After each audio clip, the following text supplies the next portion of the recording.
तो class 12th Hindi के यदि आप लोग स्टूडेंट हैं और 24 फरवरी को एग्जाम देने वाले हैं और आप लोगों को अभी तक नहीं पता है कि रस छंद अलंकार को आपको किस प्रकार से पढ़ना है, कौन कौन सा रस तैयार करना है, कौन कौन सा छंद और कौन सा अलंकार आपको तैयार करना है ताकि आपके 6 नंबर बिल्कुल पक्के हो जाएं, इस वीडियो में आपको बताने वाला हूँ। पूरा मैं अच्छे तरीके से आपको बता दूंगा।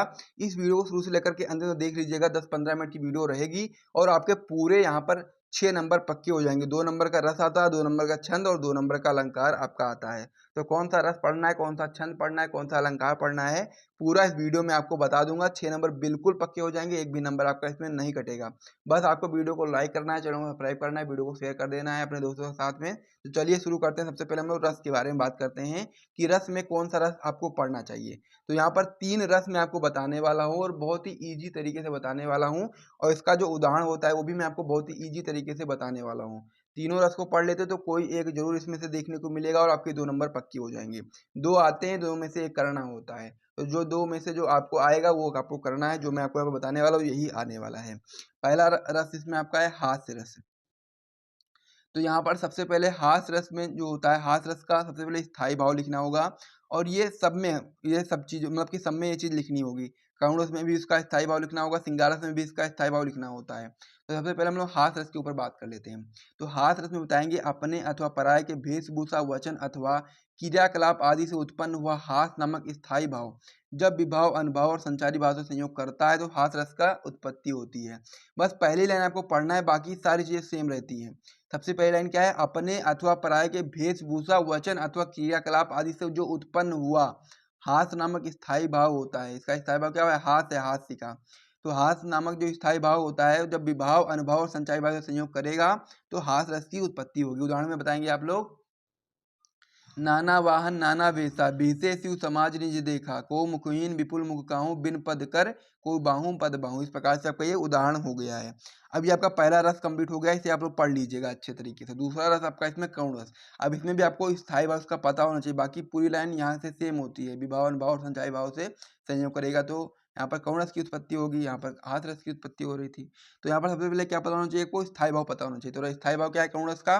तो करुण रस का स्थायी भाव शोक है और जब शोक नामक स्थायी भाव विभाव, अनुभाव, संचय भाव से पुष्टि होता है तो फिर करुण रस की उत्पत्ति होती है। करुण रस बहुत ही इंपॉर्टेंट रस होता है और यह आपका हर साल बोर्ड परीक्षा में आता है।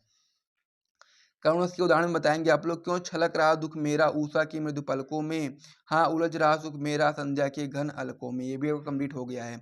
तीसरा रस आपका इसमें श्रृंगार रस। श्रृंगार रस में आपको बताएंगे श्रृंगार रस का स्थायी भाव रति है। जब रति नामक स्थायी भाव विभाव, अनुभाव और संचारी भाव से संयोग करेगा तो फिर श्रृंगार रस की उत्पत्ति होगी। उदाहरण में बताएंगे आप लोग।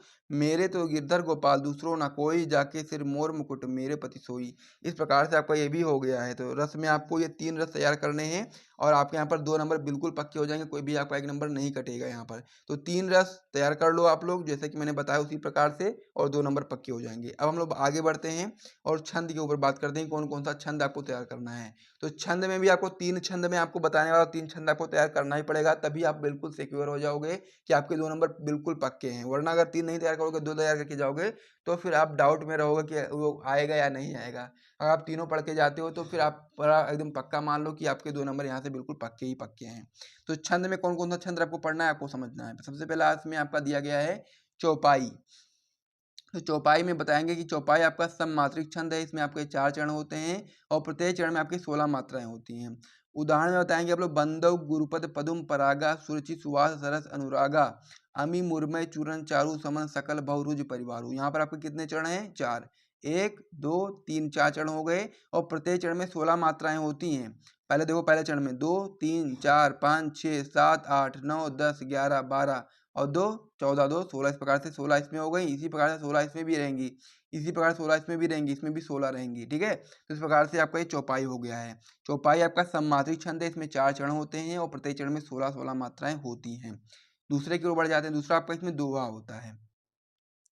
दोहा में बताएंगे आप लोग। दोहा अर्थ सममात्रिक छंद है। इसमें 4 चरण होते हैं, इसमें भी 4 चरण होते हैं। इसके पहले और तीसरे चरण में 13 मात्राएं होंगी, 13 मात्राएं होंगी और दूसरे तथा चौथे चरण में आपकी 11 मात्राएं होंगी।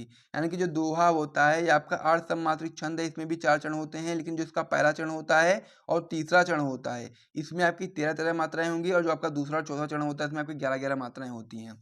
उदाहरण बताएंगे आप लोग, मेरी भो बाधा अरोह, राधा नागरी सोई, जा तन की झाई परे, श्यामो हरित दुति होई। ठीक है, तो इसके पहले और तीसरे चरण में कितनी मात्राएं होती हैं? 13 और दूसरे और चौथे चरण में आपकी 11 मात्राएं होती हैं। जैसे कि आप लोग गिनोगे आप लोग, तो 2 2 4 5 6 और 2 8 2 10 2 12 1 13। ठीक है, इस प्रकार से पहले में 13 हो गई, तीसरे में भी आपकी 13 होंगी, 2 3 4 2 6 8 10 और 2 12 1 13, इस प्रकार से हो गया है। लेकिन जो दूसरा और जो चौथा चरण होता है, इसमें 11 मात्रा होती है। गिनोगे आप लोग, 2 2 4 6 7 8 और 2 10 1 11। यहाँ पर देखोगे तो 2 1 3 4 5 6 7 8 2 10 1 11, इस प्रकार से 11 मात्राएं होती हैं। किसमें? दूसरे और चौथे में। 13 मात्राएं होती हैं पहले और तीसरे में। ठीक है, हो गया।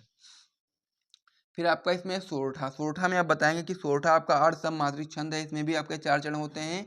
इसके पहले और तीसरे चरण में 11 मात्राएं, 11 मात्राएं, तो दूसरे और चौथे चरण में आपकी 13 मात्राएं होती हैं, या दोहे का उल्टा होता है। ठीक है, इस प्रकार से आपको समझना है कि इसमें क्या होता है, ये दोहे का बिल्कुल उल्टा होता है। दोहे में क्या हो रहा था कि पहले और तीसरे चरण में आपकी 13 मात्राएं थी, लेकिन दूसरे और चौथे चरण में आपकी 11 मात्राएं थी। ठीक है, लेकिन इसमें क्या होता है, इसमें पहले और आपका जो तीसरा चरण है, इसमें 11 मात्राएं होंगी और दूसरे और चौथे चरण में आपकी 13 मात्राएं होंगी। जैसे कि आप लोग उदाहरण में देखोगे, राम स्वरूप तुम्हार बयान अगोचर बुद्धि पर, अभिगत अकथ अपार नेत नेत नीति निगम कहा।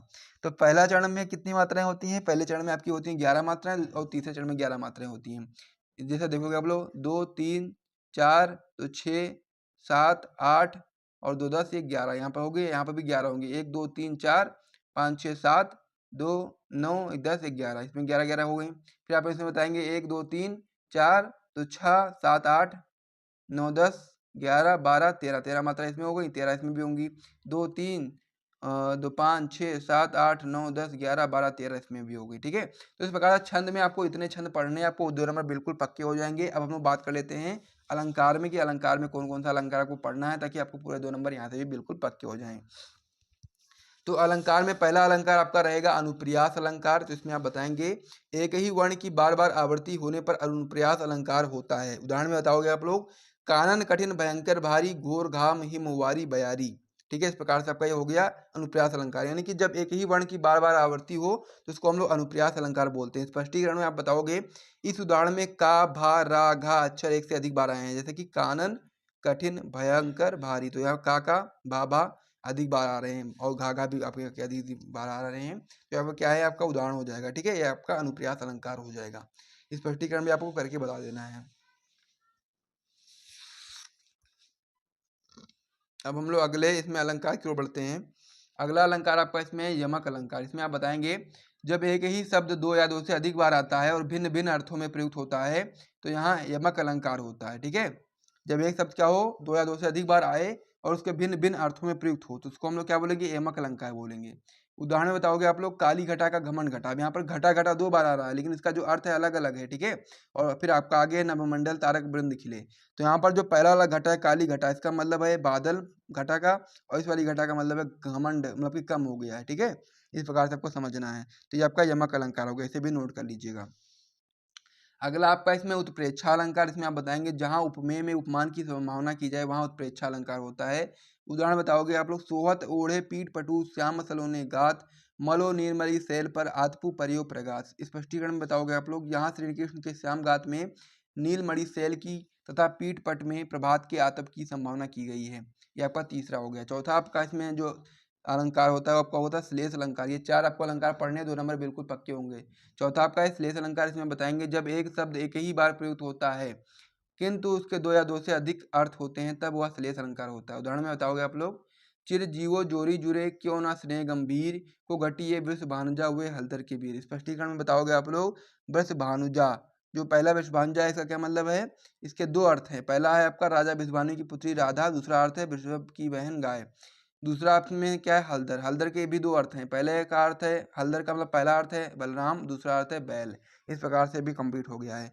तो रस छंद अलंकार में कौन कौन सा रस पढ़ना है, कौन सा छंद पढ़ना है, कौन सा अलंकार पढ़ना है, पूरा मैंने आपको बता दिया है।